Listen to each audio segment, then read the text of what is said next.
Good afternoon, and welcome to our very first video for our Passover Object Talk series.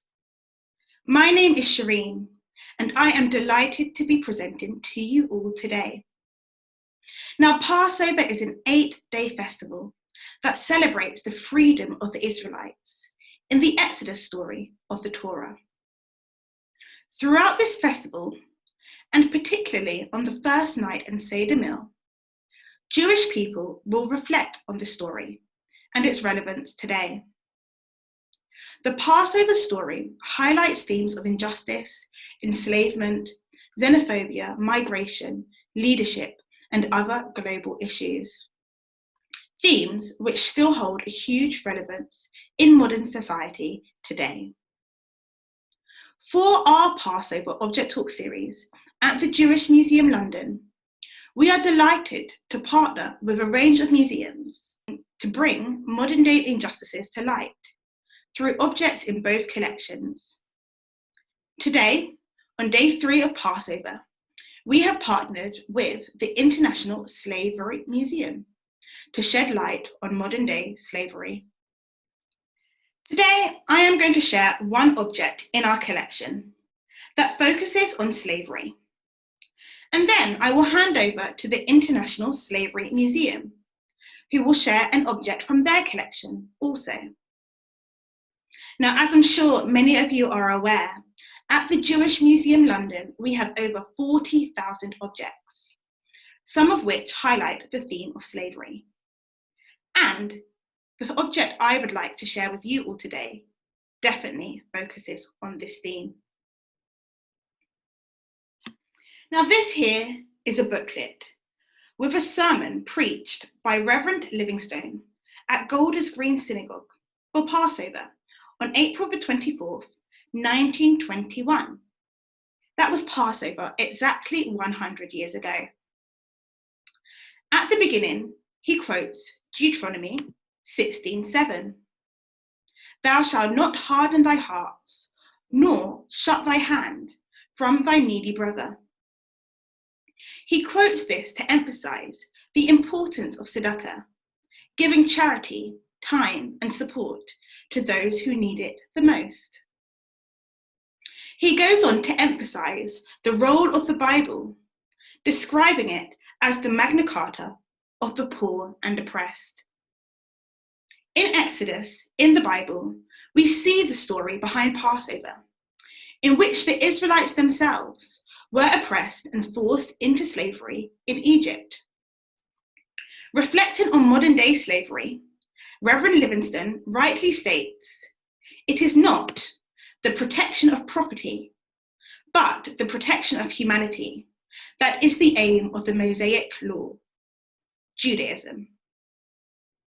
In the next few pages, he encourages his congregation to be charitable in their time and support for organizations that highlight modern-day injustices and oppression. 100 years later, I too encourage you to engage with and support an incredible organization that is dedicated to showcasing stories of slavery, the International Slavery Museum, who now joins us to share an object from their collection. The International Slavery Museum highlights the importance of slavery, both in a historic and a contemporary context. It is located in Liverpool's Albert Dock, at the centre of a World Heritage Site and only yards away from the dry docks where 18th century slave trading ships were repaired and outfitted. The object we have chosen to feature is this bracelet from our modern-day slavery collection. It may look like a beautiful piece of jewellery, but the story behind it is rather more disturbing. There are 2 of these ankle bracelets in our museum's collection, and they were donated by Anti-Slavery International. They are made from a copper alloy, most likely brass. One of the ankle bracelets was worn by a young girl in Niger, Africa, who was subjected to a form of descent-based slavery. Descent-based slavery occurs in some countries and is a status carried from one generation to the next. An enslaved mother would give birth to enslaved children, all to be considered the property of a master. As property, they could be bought, sold, used, or abused according to that master's wishes. The girl's name is Mariama. She's part of Niger's Black Tuareg community. For many generations, people in this community have been forced into slavery and denied the right to own land or businesses. Mariama was forced into domestic and sexual slavery since childhood by a so-called master. She was assaulted and forced to wear ankle bracelets to identify her as lower status, making it more difficult to escape. Another obstacle to her was being denied an education and the skills to provide for herself.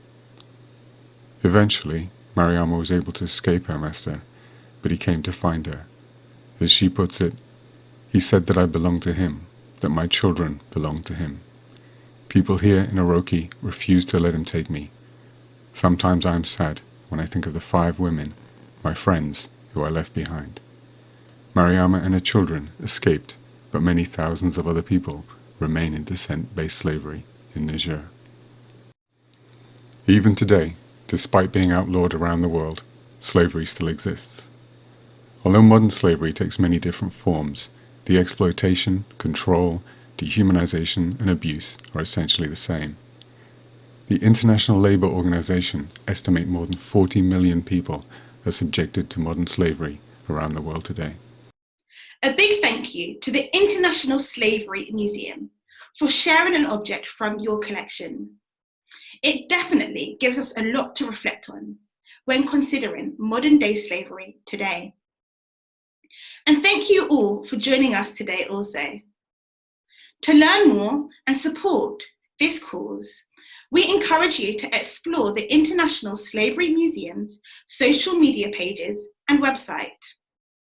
Once again, thank you for joining us, and do join us tomorrow on Wednesday the 31st at 2:30 p.m, where my colleague Lisa will be joined by the Glasgow's Women's Archive, discussing about the role of female leadership.